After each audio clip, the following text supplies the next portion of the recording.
reforma que nos distinga de las otras fuerzas políticas y sobre todo con un discurso que trate de expresar por qué nos opusimos a la reforma fiscal y por qué apoyamos la reforma energética. Desafortunadamente la coalición con el PRD desdibuja al partido en esas dos posiciones centrales. ¿Cómo ir con el PRD si el PRD acompañó la reforma fiscal que nosotros votamos en contra? ¿Y cómo ir con el PRD cuando nosotros impulsamos, enriquecimos la reforma energética? De hecho, nos atribuimos la autoría de la reforma energética cuando el Partido de la Revolución Democrática votó en contra de la reforma energética. ¿Cómo ir a los ciudadanos a tratar de convencer de que la ruta correcta es una contrarreforma fiscal y la ruta correcta es modernizar al país en los sectores económicos como los de la energía, con un partido que está en contra de esas posiciones o que no comparte esas posiciones? Creo que es una decisión que en principio está a nivel de exploración. Lo que se acordó el día de ayer es explorar la posibilidad de una coalición. No se entiende todavía como finiquitado el procedimiento ni tomada la decisión. Yo espero que haya una reconsideración en el seno de la Comisión Permanente. No es conveniente ir en una coalición nacional con el PRD, sobre todo porque los temas que están en juego son el tema fiscal y el tema energético. Entiendo bien que en temas locales puede haber una coyuntura de participación, de sumatoria, sobre todo en aquellos estados donde no ha habido alternancia, pero eso responde a lógicas estrictamente locales. La elección nacional va a pasar por justificar nuestros votos en la reforma energética y justificar nuestra posición en la reforma fiscal. En esos dos puntos nos dividimos, nos separamos e incluso nos enfrentamos democrática y parlamentariamente al Partido de la Revolución Democrática. No parece que vaya a ser sencillo podernos conciliar de cara a candidaturas en coalición en el 2015. Claro. ¿Tiene algo que ver con esta cuestión de Ayotzinapa y todo lo que quiera pasar con el PRD en este caso igual? Bueno, evidentemente el PRD tiene una circunstancia concreta que explicar y que resolver. En el caso de Guerrero, no es fundamentalmente, o no baso mi posición en el caso Guerrero. Creo que es una coyuntura nacional que tiene que ver con factores de debilidad institucional diferentes, que pudiera haber razones para podernos, digamos, diferenciar del PRD en esa materia también. En buena medida, convivir en una coalición electoral con el PRD también implica de alguna manera desdibujar el discurso en materia de seguridad y Estado de Derecho del partido.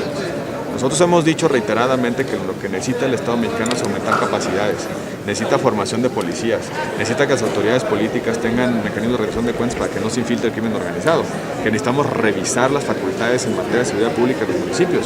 Muchas de las cosas que se incubaron en Iguala y que en buena medida provocaron la desaparición de los 43 normalistas. En buena medida la decisión de ir en coalición nos desdibuja de esa posibilidad de hacer exigencias concretas con los ciudadanos, de que se requieren crear capacidades, rediseñar el municipio, que se requiere seguir en la ruta del fortalecimiento de las instituciones en materia de seguridad y el Estado de Derecho. Creo que la decisión de la coalición con el PRD también pone en vilo esa definición programática que tiene el partido en materia de seguridad y de justicia. Pero más allá de ese caso concreto, que a todos nos ha lastimado y que está provocando en nuestra sociedad unas expresiones muy justificables y justas de repudio, más allá de eso también están los otros elementos, cómo presentar al Partido Acción Nacional con una plataforma de modernización económica del país, con un partido que se ha resistido y se ha negado a esos planteamientos, un partido que no quiere que haya una apertura en el sector energético para que a la gente le salga más barato los combustibles y podamos generar mayor inversión y en consecuencia mayor empleo en nuestro país. ¿Cómo ir de la mano con un partido que apoyó una reforma fiscal que nosotros consideramos contraproducente al crecimiento y al desarrollo del país? Simplemente no se entiende esa decisión. Yo espero que haya una reconsideración por parte de nuestro partido cuando llegue el momento de tomar la decisión de firmar el convenio de coalición. No le conviene al partido ponerse detrás de alguien, lo que le conviene al Partido Acción Nacional es presentarse con un rostro diferente, un rostro propio, con candidaturas que vengan de la sociedad, liderazgo social que nos permita reencontrarnos con los ciudadanos, pero sobre todo con definiciones claras en los temas que son centrales para el país, en temas económicos y en temas de seguridad. Senador, ¿qué grado de consenso tiene la iniciativa que presentaste hoy? Está avalada por todo el grupo parlamentario de Acción Nacional. Los 38 senadores han decidido acompañarla, la han suscrito, es una iniciativa de grupo parlamentario, no es una iniciativa personal. Yo esperaría que los otros grupos parlamentarios puedan sumarse a su dictaminación, es necesaria para nuestro país. El régimen de delincuencia organizada es un régimen que no incluye, por ejemplo, desaparición forzada. Si nosotros revisamos el régimen de desaparición forzada en nuestro país, ni siquiera medita prisión preventiva. El juez no debe dictar de manera directa la prisión preventiva de oficio, sino que depende de factores diferentes en cada caso. Lo que sucede a la luz de lo que parece a la luz de los acontecimientos de Ayotzinapa, absolutamente contrario con el espíritu de un combate eficaz en materia de desaparición forzada, y sobre todo que existe una enorme disparidad normativa. Cada entidad federativa ha interpretado el tipo de desaparición forzada como se le ha dado a entender, a su modo y en sus propias condiciones, y estamos incumpliendo los estándares internacionales que nos obligan a tener definiciones de tipo penal que la distinga claramente del secuestro, que proteja a la víctima. Hay que recordar que en desaparición forzada el agente activo es el Estado o agentes del Estado, entonces requiere una protección mucho más fuerte para las víctimas, y también la posibilidad de que el Ministerio Público pueda establecer ciertos beneficios a quienes participen como testigos o coimplicados, precisamente para poder dar con los verdaderos responsables de estos casos. Son mecanismos y deficiencias que no existen, que se mantienen en nuestro país, son deficiencias del modelo de desaparición forzada actual que tenemos que corregir de manera inmediata, sobre todo a la luz de los acontecimientos recientes. ¿Debe dictaminarse cuanto antes? Nosotros hemos llamado a que se dictamine con urgencia. Es una reforma constitucional, que implicaría ampliar los alcances de delincuencia organizada para comprender desaparición forzada. Es una reforma constitucional que implica extender los beneficios de protección a las víctimas que tienen, por ejemplo, en trata o que se tienen en secuestro, y también facultar al Congreso de la Unión para que exista en nuestro país una sola ley que cumpla los estándares internacionales en materia de desaparición forzada. Senador, yo recuerdo que ya han habido otras iniciativas de desaparición forzada, sobre todo una que presentó Angélica de la Peña. ¿Por qué hasta ahora revisar Entiendo que las iniciativas que se han presentado versan sobre leyes federales, es decir, crear una ley para los casos que correspondan a la jurisdicción federal, que es diferente. ¿Cuándo hay jurisdicción federal en casos de desaparición forzada? Cuando el agente activo es un servidor público federal. Pero lo que está pasando en nuestro país es que están interviniendo en la desaparición forzada agentes locales, y en consecuencia las definiciones de la ley federal no alcanzan para poder combatir, prevenir y sancionar esos ilícitos. Lo que necesitamos hacer es crear una sola ley para todo el país que cumpla estándares internacionales para que nadie pueda evadirse de la acción de la justicia. Lo que hicimos en el Código Nacional de Procedimientos Penales, una sola ley para todo el país. Lo que hicimos en agresiones a periodistas, lo que hicimos en secuestro, lo que hicimos en trata. En la medida en la que se mantengan zonas de dispersión normativa, que cada entidad federativa tenga o no tenga tipos penales, habrá la posibilidad de que un responsable de desaparición forzada se evada de la acción de la justicia. Necesitamos una sola ley que establezca los mecanismos de participación de las autoridades investigadoras, la coordinación entre entidades federativas, un mismo tipo penal que cumpla los estándares internacionales, una protección exigente a las víctimas. ¿Cómo es posible que una víctima de una agresión a cargo del Estado o de sus agentes tenga que presentarse, identificarse frente a sus agresores?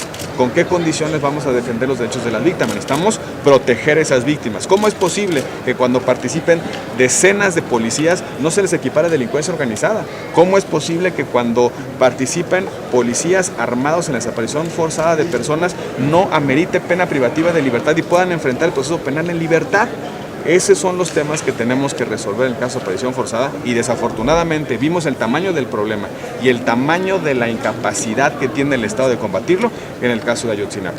Es urgente no solamente crear una ley federal, sino es urgente también reformar la Constitución para que exista un solo instrumento, una sola mecánica, una sola dinámica de combate eficaz a este lamentable flagelo que no debería estar sucediendo en nuestro país. ¿Podría salir en este periodo? Yo creo que hay tiempo suficiente para que por lo menos el Senado pueda dictaminarlo y pues enviar a la Cámara de Diputados. Ha quedado claro que cuando hay voluntad política, el Senado trabaja de noche y con mucha eficacia. Yo creo que ese es el caso en el que tenemos que trabajar de noche y con mucha eficacia. Gracias. Senador, hablando de los tiempos, ¿cuándo vamos a tener la otra magistrada electoral de Campeche? Bueno, se cerró hace unos días, quizá horas, el registro de los aspirantes a la magistratura en Campeche, del Tribunal Electoral. Recibimos 5 propuestas, vamos a dictaminarlas de inmediato. Estamos ahorita en la revisión documental, que es el primer paso que nos exige la convocatoria, para que lo que no nos pase lo que nos sucedió anteriormente, que en ese caso hay que recordar que no se trató de un error de la Comisión de Justicia, sino de un engaño del aspirante, porque no reveló esa causal de inhabilitación, habiéndola tenido y habiendo firmado una carta de protesta de decir verdad. Entonces, ¿la próxima semana ya habrá?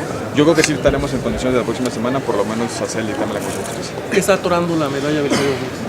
Bueno, pues está en la Junta de Coordinación Política, no nos han, ahora sí ¿No que está no en la nos han comisión? dado parte a la comisión de Belisario Domínguez, a la cuestión de la Oiga, medalla. pero sí creo que sea este La año o nos esperamos convocatoria, hasta el 15.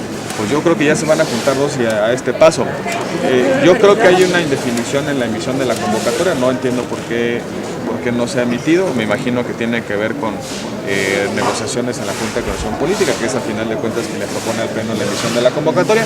Nosotros en la comisión, por lo que a mí respecta, que soy secretario de la comisión, estamos listos para dictaminar los perfiles que se presentan a la consideración del Senado de la República. Creo que hay muchos buenos perfiles y nosotros insistiremos desde Acción Nacional que es el momento de otorgar la medalla Belisario Domínguez a una mujer y en vida. Senador, es muy grave, ¿no?, que esta legislatura está pasando la historia como ser la que más ha retrasado una entrega de la medalla. Bueno, es en efecto la legislatura en la que en los primeros años hemos tenido más tensiones y más dificultades para procesar un acuerdo, pero también es cierto que es la legislatura con mayor producción legislativa y en consecuencia eso también provoca que ciertas prioridades se desplacen en la secuencia o en la disposición de tiempo, porque esta ha sido una legislatura, pues muy activa en muchos otros temas e inevitablemente puede suceder que por falta de tiempo o de condiciones algunos temas que también son relevantes se vayan posponiendo.